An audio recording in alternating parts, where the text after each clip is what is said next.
நீங்கள் பார்த்து கொண்டிருப்பது உங்கள் ஜாஷுவா டிவி. சகல ஜனங்களுக்கும் நற்செய்தி. கிருபையின் வாசல் இது, தெய்வம் தந்த வாசல் இது, மகிமை நிறைந்தது, மகத்துவமானது. Thank you Jesus. கர்த்தருடைய பரிசுத்த நாமத்துக்கு ஸ்தோத்திரம். இந்த புதிய மாதத்தின் காலை வேளையிலே, அக்டோபர் மாதம் 1ஆம் தேதி காலை 7 மணி வேளையில் உங்கள் குடும்பங்களை சந்திக்க சோஸ்வா டிவி மூலம் கர்த்தர் எனக்கு ஒரு பாக்கியம் தந்ததுக்காக ஸ்தோத்திரம். எப்பொழுதும் ஜெபித்து இந்த ஊழியத்தை நாம் ஆரம்பிக்க போகிறோம். Thank you Jesus. நன்றியோடு துதிக்கிறப்பா. இந்த புதிய மாதத்தில் கூட ஆண்டவரே உடைய சமூகத்துக்கு வர கிருபை தந்தீரப்பா. இந்த டிவி நிகழ்ச்சி மூலம் ஒவ்வொரு மாதமும் வாக்குத்தத்த செய்தி கொடுக்க அடியாளுக்கு ஒரு பாக்கியம், ஜீவன் கொடுத்து பலன் கொடுத்து ஆண்டவரே நல்ல டிவிகளை எங்களுக்கு தந்து அருமையான தம்பிமார் கிருபை வாசல் எல்லாவற்றின் மூலம் ஆண்டவரே உடைய நாமத்தை மகிமைப்படுத்துகிறோம். இன்றைக்கும் பிள்ளைகள் பாடுகிற பாடல், தம்பி துதி ஆராதனை, ஆண்டவரே சிறு குட்டி பிள்ளைகள் கிருபை வாசலிருந்து படிக்கிற எல்லா பாடல் துதி எல்லாவற்றையும் நீர் அங்கீகரித்தரலாம். இயேசுவின் நாமத்தில் ஜெபிக்கிறோம் சுவாமி, ஆமென். இப்பொழுது பிள்ளைகள் பாடல் கிருபை வாசலிருந்து தம்பி துதி ஆராதனை, குட்டி பிள்ளைகள் பேரன் பேத்தி பாடல் கேட்டு மகிழுங்கள். ஆண்டவர் உங்களை ஆசீர்வதிப்பார். ஆமென்.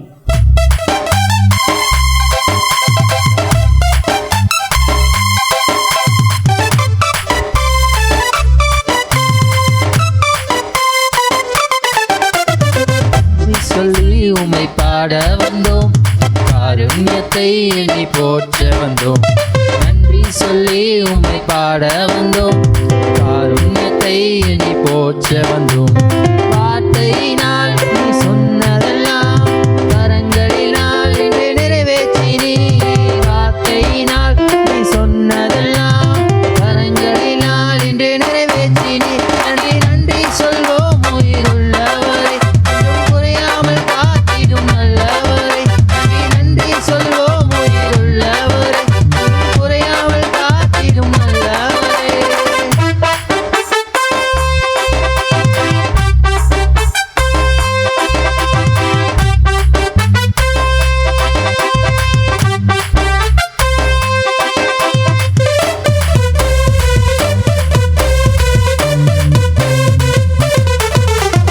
காற்றுமில்ல மழையுமில்ல, ஆனாலும் வாய்க்கால நிரப்பினீரே. காற்றுமில்ல மழையுமில்ல, ஆனாலும் வாய்க்காலை நிரப்பினீரே. வார்த்தையினால் நீ சொன்னதெல்லாம் கரங்களினால் இன்று நிறைவேற்றினீ. வார்த்தையினால் நீ சொன்னதெல்லாம் கரங்களினால் இன்று நிறைவேற்றினீ. நன்றி நன்றி சொல்வோம் உயிருள்ளவரை, ஒன்றும் உறையாமல் காத்திடும் நல்லவரை. நன்றி நன்றி சொல்வோம் உயிருள்ளவரை, ஒன்றும் குறையாமல் காத்திடும் நல்லவரை.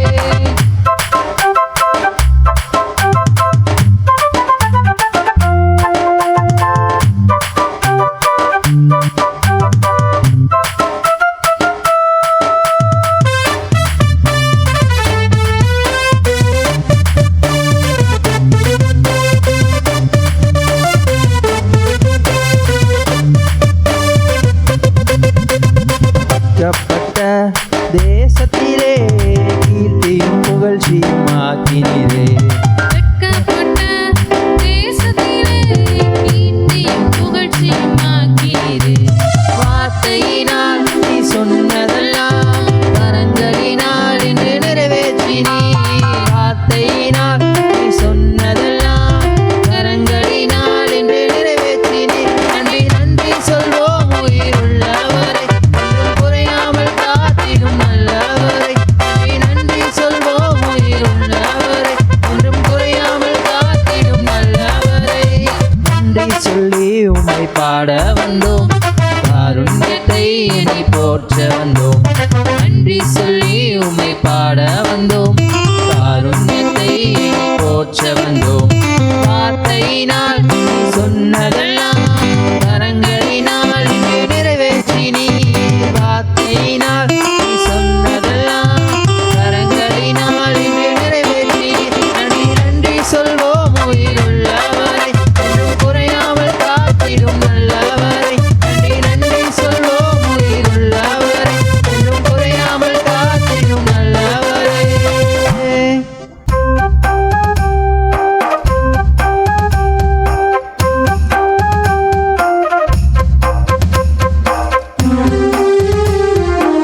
ஆண்டவரும் உலக திருச்சகருமாகிய இயேசு கிறிஸ்துவின் ஈடு இணையற்ற இன்ப நாமத்தினாலே உங்கள் அனைவருக்கும் அன்பின் வாழ்த்துக்களை வணக்கங்களை தெரிவிக்கிறோம்.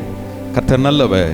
இந்த வருடத்தில் 9 மாதங்களை நிறைவு செய்து 10வது மாதத்தின் முதல் நாளிலே ஆரம்ப நேரத்திலே தேவ சமூகத்திற்கு நாம் வரும்படி கர்த்தர் நமக்கு கிருபை கொடுத்திருக்கிறார். திரும்பி பார்த்தோம் என்றால் ஆண்டவர் எத்தனை ஆச்சரியமாய் நம்மை நடத்தியிருக்கிறார், எத்தனை ஆசீர்வாதமாய் நம்மை நடத்தியிருக்கிறார், எத்தனை உயர்வாய் நம்மை நடத்தியிருக்கிறார், எத்தனை மேன்மையாய் நம்மை நடத்தியிருக்கிறார். அவர் நமக்கு அரணாய் இருந்திருக்கிறார், நமக்கு கோட்டையாய் இருந்திருக்கிறார், நமக்கு பாதுகாப்பாய் இருந்திருக்கிறார். அந்த சேனைகளின் கர்த்தர் நம்மோடு இருந்ததினாலே எவ்வளவு உயர்வு, எவ்வளவு மேன்மை, எத்தனை ஆசீர்வாதங்கள், அதையெல்லாம் உணர்ந்தவர்களாய் புரிந்தவர்களாய் நாம் ஒரு பாடலை பாடி நம் ஆண்டவரை மகிமைப்படுத்த போகிறோம். ஆமென். ஹல்லேலூயா. உயரமும் உன்னதமும் ஆன சிங்காசனத்தில் வீற்றிருக்கும், உயரமும் உன்னதமும் ஆன சிங்காசனத்தில் வீற்றிருக்கும் சேனைகளின் கர்த்தராகிய ராஜாவை என் கண்கள் காணட்டும். சேனைகளின் கர்த்தராகிய ராஜாவை என் கண்கள் காணட்டும். சேனைகளின் கர்த்தர் பரிசுத்தர், சேனைகளின் கர்த்தர் பரிசுத்தர், சேனைகளின் கர்த்தர் பரிசுத்தர், பரிசுத்தர் பரிசுத்தரே, பரிசுத்தர் பரிசுத்தரே. அவர் பரிசுத்தர், சேனைகளின் கர்த்தர் பரிசுத்தர். இந்த 10வது மாதத்தின் இந்த முதல் நாளிலே உங்கள் இல்லங்களிலே இருந்த வண்ணமாய் நீங்க வாய்களை திறந்து இருதயத்தின் ஆழத்தில் இருந்து ஏசாயா சொன்ன இந்த வார்த்தைகளை நீங்க சொல்லும் பொழுது அவர் சேனைகளின் கர்த்தராய் உங்க கூட இருக்க போகிறார். அவரை பரிசுத்தர் என்று நீங்க வாய்களை திறந்து சொல்லும் பொழுது அவர் பரிசுத்தராய் உங்க கூட இருக்க போகிறார். இந்த 10வது மாதம் முழுவதும் அவர் உங்களை நிறைவாய் நடத்த போகிறார், அவர் உங்களை மேன்மையாய் நடத்த போகிறார், அவர் உங்களை உயர்வாய் நடத்த போகிறார். நீங்க விசுவாசிப்பீர்கள் என்றால் நிச்சயமாய் இந்த நன்மை இந்த மாதத்திலே நீங்கள் பெற்றுக்கொள்ள முடியும். அவர் ஒருவராய் சாவாமை உள்ளவராய் இருக்கிறார், சேரக்கூடாத ஒளிதனில் அவர் வாசம் பண்ணுகிறவராய் இருக்கிறார். இந்த காரியங்களை எல்லாம் ஏசாயா எப்பொழுது பார்க்கிறார் என்றால் உசியா ராஜா மரணம் அடைந்த உடனே ஆண்டவர் உயரமும் உன்னதமுமான சிங்காசனத்தில் வீட்டிற்கு காட்சிகளை ஏசாயா தீர்க்கதரிசி பார்க்கிறதை நாம் ஏசாயா தீர்க்க தரிசன புஸ்தகம் 6வது அதிகாரத்திலே நாம் படிக்க முடியும். ஏன் 6வது அதிகாரத்திலே இந்த காரியம் அவருக்கு வெளிப்படுத்தப்படுகிறது? அப்பொழுதுதான் உசியா மரணம் அடையக்கூடிய அந்த காலகட்டங்கள் இருக்கிறது. உலகம் நமக்குள் மரணம் அடையும் பொழுது, உலகத்தின் ஆசைகள் நமக்குள் மரணம் அடையும் பொழுது, உலகத்தின் உணர்வுகள் நமக்குள் மரணம் அடையும் பொழுது சேனைகளின் கர்த்தரை நாம் பார்க்க முடியும். அவர் உசியாவே பார்த்து கொண்டிருந்ததினாலே அவரால் சேனைகளின் கர்த்தரை பார்க்க முடியவில்லை. இந்த காலை நேர ஆராதனையிலே தேவ சமூகத்துக்கு வந்திருக்கக்கூடிய தெய்வத்தினுடைய பிள்ளைகளே, நீங்க உண்மையா இந்த வார்த்தையை சொல்லி ஆமென் ஆண்டவரே உம்மை உயர்த்துகிறோம், நீ சிங்காசனத்தில் வீற்றிருக்கிறவர், நீ சர்வ வல்லமை உள்ளவர் நீங்க சொல்லும் பொழுதே ஆண்டவருடைய பிரசன்னம் உங்களை மூடிக்கொள்ளும். தேவனுடைய மகிமை உங்க வீட்டுக்குள்ள இறங்கி வரும். 9 மாதத்திலே நீங்க அநேக பாடுகள் பிரச்சனைகளோடு நீங்க வாழ்ந்து கொண்டிருந்திருக்கலாம், வந்து கொண்டிருந்திருக்கலாம். இந்த 10வது மாதத்தில் அத்தனை காரியத்தையும் கர்த்தர் மாற்ற போதுமானவராக இருக்கிறார். ஏனென்றால் பரலோக மகிமை உங்க வீட்டுக்குள் வரும் பொழுது, பரலோகத்தின் பிரசன்னம் உங்க வீட்டுக்குள்ளே வரும் பொழுது, பரலோகத்தின் தெய்வம் உங்க வீட்டுக்குள்ளே வரும் பொழுது அந்தகார கிரிகைகளுக்கு அங்கே இடமில்லை, கார் இருளுக்கு அங்கே இடமில்லை. என் ஆண்டவருடைய பிரசன்னம் அதையெல்லாம் விலக்கி போடுகிறதா இருக்கிறது.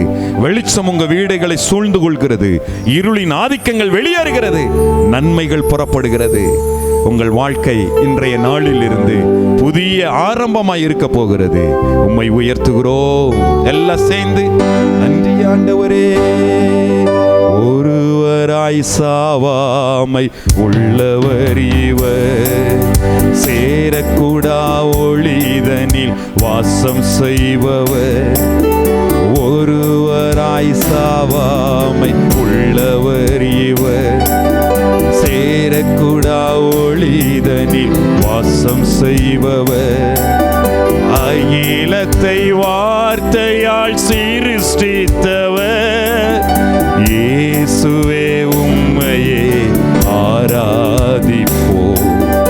அகிலத்தை வார்த்தையால் சிருஷ்டித்தவர், இயேசுவே உம்மையே ஆராதிப்போம். சேனைகளின் கர்த்தர் பரிசுத்தர், சேனைகளின் கர்த்தர் பரிசுத்தர், சேனைகளின் கர்த்தர் பரிசுத்தர், பரிசுத்தர் பரிசுத்தரே. பரிசுத்தர் தரே. ஆதியும் அந்தமும் மானவர் இவர், அல்பாவும் ஆனவர் இவர். ஆதியும் அந்தமும் மானவர் இவர், அல்பாவும் ஆனவர் இவர். இருந்தவரும் இருப்பவரும் சீக்கிரம் வரப்போகும் ராஜா இவர்.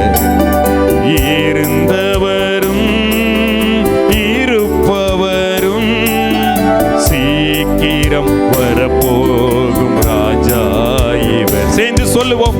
சேனைகளின் கர்த்தர் பரிசுத்தர். சொல்லி உயர்த்துவோம்.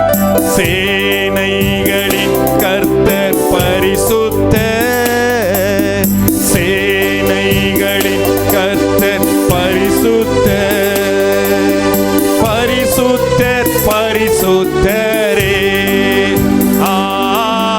பரிசுத்தர். எல்லாம் ரெண்டு கரங்களை உயர்த்தி நீ பரிசுத்தர், பரிசுத்தர் பரிசுத்தரே. பரிசுத்தர் பரிசுத்தரே. பரிசுத்தர் பரிசுத்தரே. பரிசுத்தம் நிறைந்த தெய்வமே, உம்மை நாங்கள் குடும்பமாக உயர்த்துகிறோம். இந்த மாதம் முழுவதும் எங்களை கரம் பிடித்து பரிசுத்தமாய் நடத்தி செல்லுங்க. தாழ்த்தி அர்ப்பணிக்கிறோம். இயேசு கிறிஸ்து மூலம் ஜெபிக்கின்றோம். ஜெபம் கேளும் ஜீவன் உள்ள நல்ல பிதாவே. ஆமென். கர்த்தருடைய பரிசுத்த நாமத்துக்கு ஸ்தோத்திரம். 9 மாதமும் கர்த்தர் நம்மை ஆச்சரியமாய் நடத்தினார். எத்தனையோ திருச்செய்தி கேட்டு கேட்டு உள்ள உடைஞ்சாலும் கர்த்தர் நம்மை நம்முடைய குடும்பங்களையும் அழகாய் நடத்தி வருகிறார்.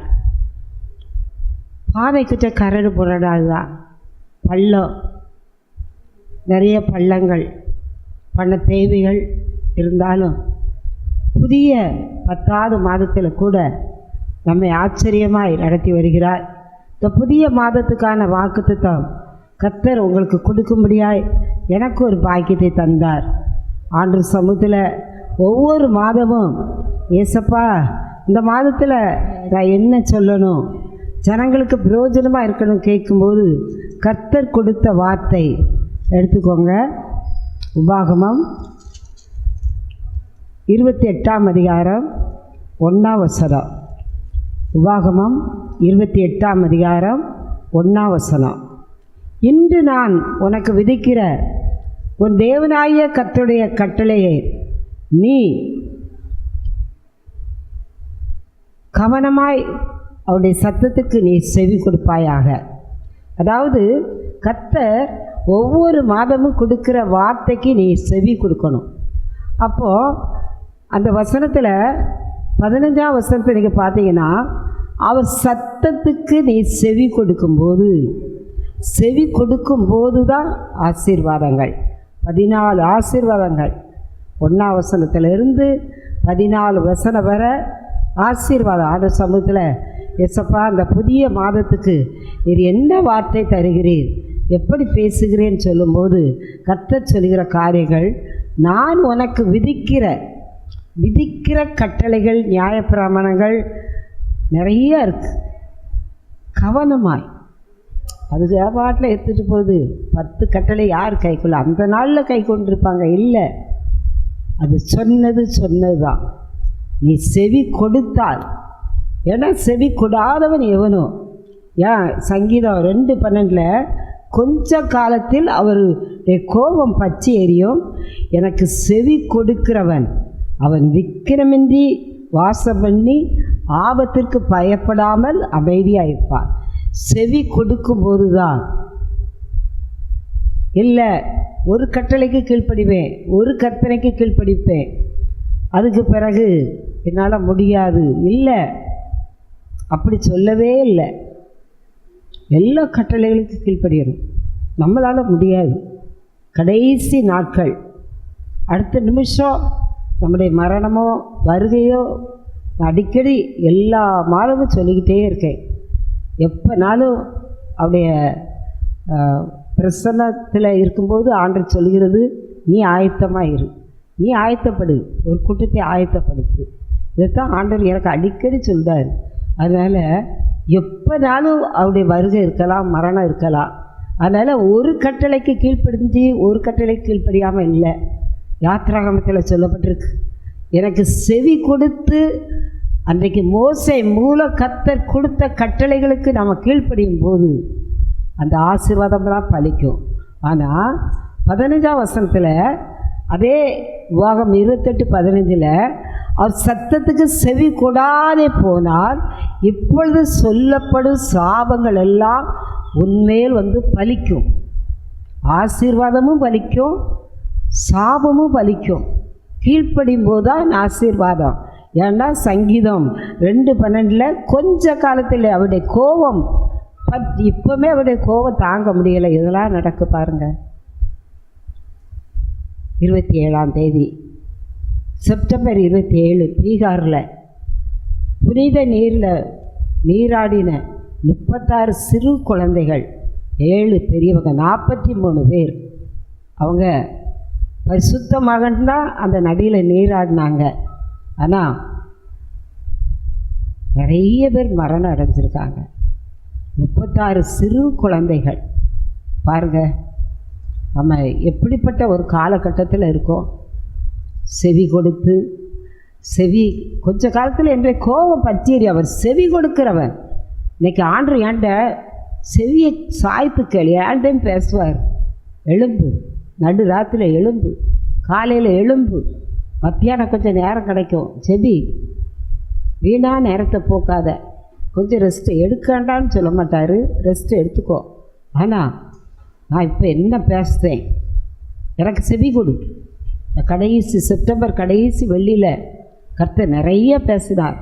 பட்டணந்தோறும் அழிவு, பள்ளங்களெல்லாம் அழிக்கப்படும், சமமான பூமியில் அழிக்கப்படும். நிறைய வார்த்தை மூலம் பேசினார். எரேமியா 48ஆம் அதிகாரத்திலிருந்து அவருடைய வருகைக்குள்ள நாட்கள் நெருங்க அழிவுகள் அதிகமாயிட்டே போகுது.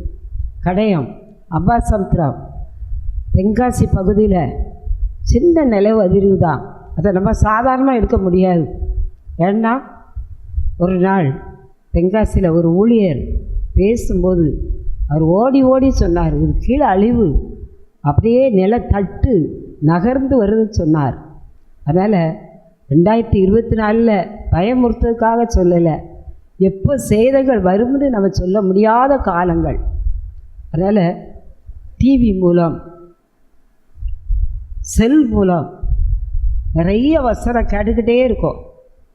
இந்த வார்த்தைக்கு செவி கொடுங்க. யாராக இருந்தாலும் பரவாயில்ல. இந்த சோஸ்வா டிவி நிறைய பகுதிக்கு கடந்து போயிட்டுருக்கு. கடந்த நாள்லாம் கேரளா இடுக்கிக்கு அங்கேருந்து எனக்கு ஒரு ஃபோன் இருந்தது, இவ்வளோ பிரச்சனையில் இருக்கேன், எனக்காக செப்பீங்க. செப்டம்பர் மாதம் 27ஆம் தேதி காலை வேளையில் ஒரு தம்பி பாம்பு கோயில், கொஞ்சம் வயசு, எனக்கு ஒரு பக்கம் கால் கை செலுத்து போயிருக்கு. நான் டிவியை பார்த்துக்கிட்டு இருந்தேன். எனக்காக ஜெபிங்கன்னு சொன்னார். அப்படி நிறைய ஜெப குறிப்பு, வியாதிகள், பிரச்சனைகள், போராட்டங்கள் ரொம்ப இருக்குது. கண்ணீரின் பள்ளத்தாக்கு. அதே போல் ஆவியானு சொன்னார், என் பிள்ளைகளுக்கு நிறைய ஆசீர்வாதமும் உண்டு. கடைசி நாட்களில் எப்படி விக்கினங்கள், இயற்கை அழிவு, சேதங்கள் இருக்கிறது போல ஒரு எழுப்புதலும் உண்டு. செவி கொடுக்குறவங்களுக்கு மாத்திரமல்ல, கர்த்தர் அவருக்காக நம்ம கொஞ்சம் சாய்ந்து கீழே இறங்கி அவருக்காக ஓடும்போது கர்த்தர் சொல்கிற வசனம் வெளிப்படுத்தல் 3:12, ஜெயங்கொள்கிறவன் எவனோ அவனுக்கு என் ஆலயத்தை தூணாக்குவேன். வெளிப்படுத்தல் 3:12 ஜெயம் கொள்ளுகிறவன். நீங்கள் செவி கொடுக்கறது மாத்திரமல்ல, பாவத்தில் வெற்றி பெற்று ஜெயம் எடுக்கும்போது கர்த்தர் என்ன செய்வாரா, என் ஆலயத்தில், பரிசுத்த ஆலயத்தில் உங்களை தூணாக்குவேன். ஆசீர்வாதங்கள் கடந்து வரும். அது மாத்திரமல்ல, 2வது, ஜெயங்கொள்வரன் எவனோ அவன் என்னோடு உட்காரும்படி, என்னோடு கூட உட்காரும்படி செய்வேன். அவரோடு கூட மரணம் அடைந்தாலும் வருகை வந்தாலும் நம்ம அவரோடு கூட உட்காருகிற நாட்கள் வரப்போகிறது. அது சீக்கிரத்தில் வரப்போகுது. இந்த உலகத்தின் காரியங்கள் கொஞ்ச நாட்கள். எனக்கு ஒரு ஊழியர் சொன்னார், நித்திய காலமாய் அழியாத ராஜ்யம். இந்த பூமி கொஞ்ச காலம்தான். இதுக்கு எவ்வளோ பிரயாசப்படுவோம், எவ்வளோ வேதனைப்படுவோம், எவ்வளோ இரத்த கண்ணீர் வடிக்கும். தீர்க்க தரிசனமாய் கர்த்தர் அவர் போல பேசினார். அழியாத உலகம், நித்திய காலம், அது அழிவே கிடையாது. அந்த ராஜ்யத்துக்கு மரணம் அடைஞ்சால் எங்கே போனானன்னு சிலர் நினைக்கிங்க. இல்லை, மரணத்துக்கு பிறகுதான் இன்னைக்கு உலகமே பயந்து நடுங்கிக்கிட்டு இருக்கு. இஸ்ரேலில் போர்க்கலாம், ரஷ்யாவில் போர்க்கலாம், இன்னும் வடகொரியா பல ஏவுகணை, நிறைய செய்தி. சீனா, பாகிஸ்தான். கடந்த நாளில் ஜெபிச்சோம். ஒரு நேட்ஸ் பேப்பரில் போட்டிருந்தாங்க, தீவிரவாதி அவங்க மூளை சலவை பண்ணி அவங்க நாட்டுக்கு நன்மை செய்யன்னு போயிருக்காங்க. அவங்கள மனித வெடிகுண்டாய் மாற்றிட்டாங்க. அவங்க தப்பித்து வந்து தினகரன் பேப்பரில் செய்தி வந்துருந்துச்சு. பாருங்க, அதை செவி கொடுக்கணும். 2வது, நம்ம ஜெயம் கொள்ளணும். நம்ம ஜெயம் கொடுக்கும்போது கர்த்தர் அவருடைய ஆலயத்தை தூணாக்கா மாத்திரமல்ல, என் வலது பார்சத்தில் ஏன் அவரோடு கூட உட்கார செய்கிற தேவன். இந்த டிவி ஒவ்வொரு நிமிஷமும் ஒளிபரப்பாக்கிட்டே இருக்கு. அதெல்லாம் கடைசி கால ஒவ்வொரு ஊழியர்களை கொண்டு கடைசி கால எச்சரிப்பு செய்தி. நாளைக்கு மனம் திரும்பலாம், நாளைக்கு பார்த்துக்கிடலாம். இல்லை, இப்போ நிறைய ஹார்ட் அட்டாக் பார்க்கும், நிறைய மரணங்கள், கேன்சர். இந்த வெள்ளிக்கிழமை, கடைசி வெள்ளிக்கிழமை கூட நிறைய பகுதியிலேருந்து ஜோம் வந்திருந்தாங்க. கேன்சர் ஃபோன் வருகிற ஃபோன்லாம் கேன்சர். ஒரு அற்புத சுகம் கொடுக்குறார். ஒரு சகோதரி சாட்சி சொல்லியிருந்தாங்க, ஒரு டாக்டர் சென்னை, அவங்க நல்ல ஆஸ்பத்திரி ஊழியம். ஆனால் முழுசும் ஆண்டுக்காக இறங்கலை. கொஞ்சம் அவங்களுக்கு கணவர் பிள்ளைகள்லாம் உண்டு. கடந்த நாளில் அவங்க சாட்சியடா எல்லாருக்கும் சொன்னேன். என்ன சாட்சி சொன்னால், அந்த அம்மாவுக்கு திடீர்னு கேன்சர், வயிற்று வலி, தீராத வயிற்று வலி, தாங்கவே முடியலை. அவங்களால முடியலை. அவங்க டாக்டர் இருந்தாலும் ஆஸ்பத்திரி, மற்ற ஆஸ்பத்திரி பார்க்கும்போது ஒரு நாள் ஃபுல்லாக ஊசி மாத்திரை எவ்வளவோ குளுக்கோஸ் போட்டாங்க. ஆனால் அந்த வலி விடவே இல்லை. கடைசி பெரிய ஆஸ்பத்திரியில் கொண்டு அவங்க கணவர் சேர்த்தாங்க. சேர்க்கும்போது அவங்க எல்லாவற்றையும் டெஸ்ட் பண்ணி பார்க்கும்போது அவங்க சரீரத்தில் கேன்சர் 4வது ஸ்டேஜ். வேகமாக அது எப்போ பரவும் எப்போ வரும் தெரியாது. 4வது ஸ்டேஜ் வந்தால் அதுக்கு மருந்தே கிடையாதுன்னு சொல்லியிருக்காங்க. ஆனாலும் அவங்க கணவர் சொல்லியிருக்காரு, என் மனைவி 2 குட்டி பிள்ளைகள் இருக்குது, எப்படியாவது பாருங்கன்னு சொன்னால் அவங்க தீவிர சிகிச்சையில் சேர்த்தாங்க. ரொம்ப பிரயாசப்பட்டாங்க டாக்டர். அவங்க மனைவிக்கு உயிரை கொடுத்து பார்த்தாங்க. அவங்க கூட பிறந்த சகோதரி, அம்மா எல்லோரும் இருக்காங்க. எல்லாரும் ஃபாஸ்டிங் போட்டு ஜெபிக்க ஆரம்பித்தாங்க. 2008 அதிக போராட்டம். டாக்டர் சொன்னது கொஞ்ச நாள், ஆனால் அந்த ஜீவன் இழுத்து கொண்டே போச்சு. ஆட்கள் அதிகமாக கீமோகுளோபை கொடுக்க தலைமுடி உயிர்ந்து சாப்பிட முடியாமல் போய் அவங்களும் ஜெபிக்காங்க, எல்லாரும் ஜெபிக்காங்க, சபை ஜெபிக்கு எல்லாரும் ஜெபிக்காங்க. கடைசி மரண தெருவாய்க்குள்ள வந்துட்டாங்க 2008. அப்போது ஆண்டு கரத்தில் அவங்க ஜீவனை ஒப்பு கொடுத்தாங்க. ஏசப்பா, என் ஜெபம் இப்படி சமூகத்துக்கு வரலையா? இல்லை, இப்படி சித்தத்துக்கு நான் என்னை அர்ப்பணிக்கிறேன், நான் உயிரை ஒப்பு கொடுக்குறேன்னு சொல்லி அவங்க உயிரை அர்ப்பணிச்சிட்டாங்க. அர்ப்பணித்து அவங்க சொந்த பந்தம் எல்லாம் ஜெபிச்சிட்டு இருக்காங்க. அப்படியே அவங்களுக்கு தெரியுது மரணத்துக்குள்ளே போயிட்டுருக்காங்க. அப்படி போயிட்டுருக்கும்போது கீழே இருந்து ஒரு பந்து போல் ஒரு வெளிச்சம் அப்படியே மேலே வந்து அவங்க ஜீவனுக்குள்ளே கடந்து வந்துச்சு. அவங்க இது என்னன்னு கேட்கும்போது ஆண்டவர் பேச ஆரம்பித்தார். 4 வருஷம் இந்த வியாதினால் ரொம்ப கஷ்டப்பட்டுட்டேன், மரண போராட்டம். ஆனாலும் நான் உன்னை பாராட்டுவேன். நீ மறுதளிக்கலை, பின்வாங்கலை, ஜெபத்தை குறைக்கலை, உன் குடும்பம் பின்வாங்கலை. அதனால் உன் ஜீவனை உனக்கு திருப்பி தாரேன், உனக்கு ஒரு கிஃப்ட் தாரேன். இனி நீ வாழ்கிற நாட்கள் எல்லாம் 3 விதமான ஆசீர்வாதம். ஒரு பெரிய ஆஸ்பத்திரி, அதில் 7 ஜனங்கள் வருவாங்க, அவங்களுக்கு நீ நிறைய இலவசமாக செய்யணும். அதுபோல் ஒரு ஆலயம், இன்னைக்கு நிறைய ஆண்கள் என்று ஊழியம் செய்வது போல ஒரு ஆலயத்தை உனக்கு கட்டித்தருவேன்.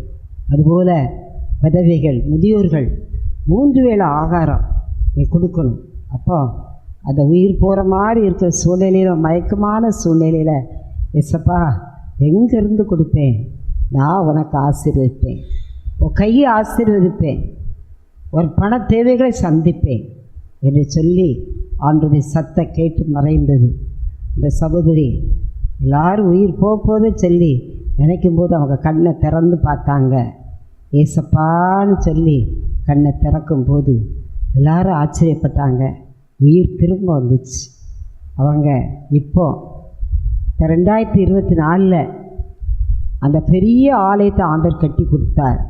இன்றைக்கி பல 1000 ஜனங்கள், அந்த முதியோர்கள், விதவைகள் அத்தனை பேருக்கு ஆகாரம் கொடுக்க ஆண்டவர் ஆசீர்வதிக்கிறார். கணவர், பிள்ளைகள், கூட பிறந்த சகோதர சகோதரிகள், தாய், இன்னும் ஆண்டவர் சொன்னபடி அவர் ஆஸ்பத்திரி, அதில் நிறைய கஷ்டப்பட்டவர்கள் உதவி பெறுறாங்க. ஏதை சொல்லுன்னு சொன்னால், சில நேரம் கேட்டவுடன் பதில் கொடுப்பார், சில நேரம் அவருடைய வசனம் என்னை புடமிட்டது இருக்குது, நம்ம சங்கீதத்தில் இருக்குது. அவருடைய வசனம் என்னை புடமிட்டது. அவருடைய வசனம் நம்மை புடமிட்ட பிறகு ஆண்டவர் நம்மை பொன்னாக, சங்கீதம் 105:19 கர்த்தர் சொன்ன வார்த்தை நிறைவேறும் அளவும் அவருடைய வசனம் அவனை புடமிட்டது. அதுக்கு பிறகு 20ஆம் வசனத்தை பார்த்தீங்கன்னா, ராஜா அவனை ஆள் அனுப்பி அவன் சிறையின் வஸ்திரத்தை மாற்றி அவனை விடுதலை பண்ணினான். இன்றைக்கும் அவர் ஜீவிக்கிறார். நிறைய கஷ்டம், துன்பங்கள், சிலுவை இல்லாமல் நமக்கு மீட்பு இல்லை. சிலுவை இல்லாமல் அந்த பாதை, கானான் பாதை, செங்கடலை கடந்தால் தான் நமக்கு கானான் பாதை. சோதனை இல்லாமல் சாதனை இல்லை, வேதனை இல்லாமல் வெற்றி இல்லை. இது ஒரு ஊழியர் சொன்னது. என் வாழ்க்கையில் அப்படித்தான். ஒவ்வொரு செவ்வாய் வெள்ளியும் வியாழன் ஆயத்த ஜபம், இந்த சோச்வா டிவியில் நிறைய ஜபக்குறிப்பு அனுப்புதீங்க. ஒவ்வொருத்தர் சொல்கிற ஜபக்குறிப்பும் கேட்கும்போது மனசு ரொம்ப உடஞ்சிரும். எசப்பா இதுக்கு எப்படி நான் ஜெபித்து பதில் சொல்ல அப்படி சொல்லும்போது கர்த்தர் அவருக்கு விடுதலை கொடுக்கிறார். நல்ல ஒரு தம்பி, அவன் சுயத்துக்காக அவனுக்கு சாப்பாடு வேலையோ அவனுடைய காரியத்தை கவனிக்கிறதுக்கு நேரம் கிடையாது. ஆனால் எப்படியாவது இந்த கடைசி காலம் எல்லா பக்கமும் இன்றைக்கி வேறு எந்த வழியாகவும் சுவிசேஷம் செல்ல முடியாது. அது அந்த டிவி மூலம் இது கடைசி கால யுத்தம். வார்த்தை கடந்து போகுது. தயவு செய்து நீங்கள் வார்த்தையை அலட்சியம் பண்ணாங்க, செவி கொடுங்க. கர்த்தர் ஜெயம் கொள்ள வைப்பார். அடுத்தாப்புல கர்த்தருடைய வார்த்தை இந்த புதிய மாதத்தை நம்மளை புடமிட்டு ராஜா ஆள் அனுப்பி, மனுஷன் அனுப்பலை, யோசேப்புக்கு ராஜா ஆள் அனுப்பினார், விடுதலை கொடுக்கிறார். அப்படியே கண்ணை மூடி ஜெபிப்போம். ஸ்தோத்திரம் ஆண்டவரே, இந்த புதிய மாதத்தில் கூட 10 என்று சொன்னாலே நிறைவு.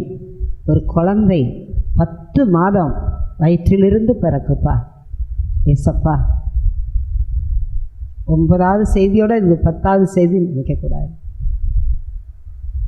ஆண்டவர் சம்பவத்தில் காத்திருந்து எப்பா என்ன வார்த்தை. உபாகம் 28:1 சொல். செவி கொடுத்தால் 14 ஆசீர்வாதங்கள், செவி கொடுக்காவிட்டால் 14 வசனத்திலிருந்து 14 சாபங்கள் பலிக்கும். இதை சொல் என்று சொன்னேரப்பா. இந்த வார்த்தைக்கு கீழ்ப்படிந்து சொல்லுகிறேன். நிறையா டிவி மூலம் செய்தி கேட்டுக்கிட்டே இருக்கோம். எதுக்கு கீழ்ப்படியாமல் போக இல்லை, வார்த்தைக்கு செவி கொடுப்போம். முடியும், நம்மளால் முடியாது. இன்றைக்கி சத்திய டிவியில் சாட்சி ஜெபிக்கலாம் வாங்கல கேட்டுக்கிட்டே இருக்கோம்ப்பா. எவ்வளோ குடிகாரர்கள் ரட்சிக்கப்படுகிறார்கள், எவ்வளோ பாவ கட்டிலிருந்து விடுதலை பெறுறாங்க. கடைசி கால ஊழியம் இங்கே எல்லா டிவியிலேருந்து வருகிறது ராஜா. இந்த 10வது மாதம் எங்களை அர்ப்பணிக்கிறோம். இந்த வருஷம் முடிய போகுதுப்பா, 3 மாதங்கள். எத்தனை மரண செய்தி செப்டம்பரில் ரத்தம் சிந்தப்பட்டிருக்கு, வாலிப ரத்தம். ஆக்சிடெண்ட்டுக்கு விலைக்கு காத்துக்கொள்ளும். ஸ்கூலுக்கு போகிற பிள்ளைகள் பரிசுத்தமாக இருக்க முடியலை. டீச்சர்ஸ், நல்ல டீச்சர்கள் உண்டு, நல்ல பிள்ளைகள் உண்டு. பாலியல் மாறட்டும். எஸ், இன்னைக்கு இஸ்ரவேல் தேசத்தில் பேஜரி செல்போன் மூலம் வெடிகொண்டு லெபனானில் வீசப்பட்டிருக்குப்பா. இன்னைக்கு செல்போனே எங்களுக்கு மரண ஆயுதமாக மாறிடுதுப்பா. உலகம் முழுவதும் செல்போன் உபயோகிக்காங்கப்பா. எப்போ எந்த ஆபத்து வருதுன்னு தெரியாது. கடைசி கால கட்டம். இதை கேட்குற ஜனங்கள், சங்கீதம் 2 கடைசியில் சொல்லியிருக்கிறீர், எனக்கு செவி கொடுக்கிறவன் எவனோ அவன் விக்கிரமின்றி வாசம் பண்ணி ஆபத்திற்கு பயப்படாமல் அமைதியாக இருப்பான். குழந்தை பாக்கியம், திருமண காரியங்கள், இன்னும் வீடு கட்டுகிற காரியங்கள், வீட்டுக்குள்ள சமாதான குறைவு, கடன், இன்னைக்கு தற்கொலை, இன்னைக்கு பேப்பரில் கூட வந்துருக்குப்பா. குடும்பமாக சத்துரு தற்கொலை, கடன். வேண்டாப்பா, ஆக்சிடென்ட் இருந்தால் குடும்பமாக கடன். ஆக்சிடென்ட், தண்ணீரிலும் தீயிலும் தள்ளி நிறைய மரணம். புதிய மாதத்தில் நல்ல செய்தி எங்களுக்கு கேட்கப்படட்டும். எத்தனை திருட்டு, கொலை, கொள்ளை. கடந்த மாதம் சுரண்டையிலே எத்தனை திருட்டு, ஆக்சிடென்ட். சுரண்டைக்காக நாங்கள் அதிகமாக ஜெபிக்கணும்ப்பா. இந்த ஊழியத்திற்காக ஜெபிக்கிறோம். தம்பியை இன்னும் பலப்படுத்தும். அப்பா, அம்மா, பாட்டி, தங்கச்சி, தம்பி குடும்பங்கள் இந்த ஊழியத்துக்கு கொடுக்குற கரங்களாக எங்களை மாற்றும். நிறைய நாங்கள் கொடுக்கணும்ப்பா. கொடுக்குறவன் தலையின் மேல் ஆசீர்வாதம் தங்கும்ப்பா. அறையாளுக்காக ஜெபிக்கிறோம். ஒவ்வொரு மாதமும் நீர் ஜீவனை திருப்பி தருகிறீர். இந்த ஒரு வருஷம் அக்டோபர் 2 அடியாள் கஷ்டம், ஆனாலும் ஒரு வருஷமாக என்னை காப்பாற்றி வந்தேன். கிருபை வாசல் ஊழியத்தையும் நீர் ஆசீர்வதித்திருக்கிறீர். தொடர்ந்து நடத்தும். இயேசுவின் நாமத்தில் ஜெபிக்கிறோம் சுவாமி, ஆமென். என் ஆத்துமாவே கர்த்தரை சோஸ்தரி, என் முழுவதுமே அவருடைய பரிசுத்த நாமத்தை சோஸ்தரி. என் ஆத்துமாவே கர்த்தரையே சோஸ்தரி, அவர் செய்த சகல வார்களை மறவாதே. ஆமென். அல்லேலூயா. கர்த்தர் உங்களை ஆசீர்வதிப்பார். ஆமென்.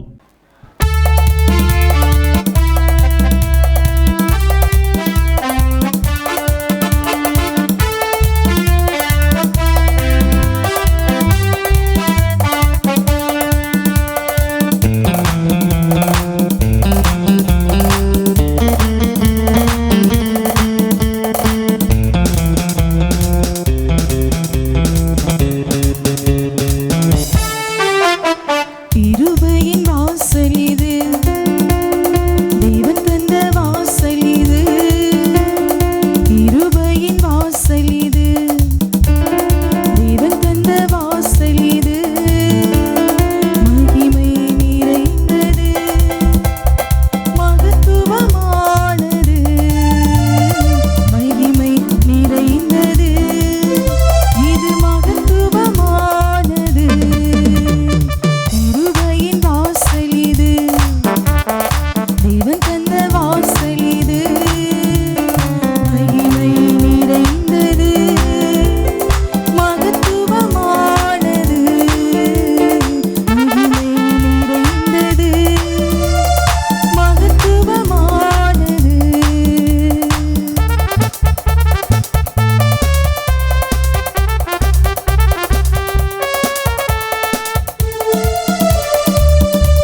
சுரண்டை கிருபையின் வாசல் ஊழியங்கள் நடத்தும் உபவாச ஜெபம். ஒவ்வொரு வெள்ளிக்கிழமையும் காலை 10 மணி முதல் மதியம் 2 மணி வரை. இடம் கிருபையின் வாசல், சுரண்டை. பாவமா, சாபமா, தீராத வியாதியா, தற்கொலை எண்ணமா, இயேசு கிறிஸ்து விடுதலை தருகிறார். யாவரும் கலந்து கொண்டு தெய்வ ஆசீர்வாதம் பெற்றுச் செல்ல அன்புடன் அழைக்கிறோம். தொடர்புக்கு 9443971324.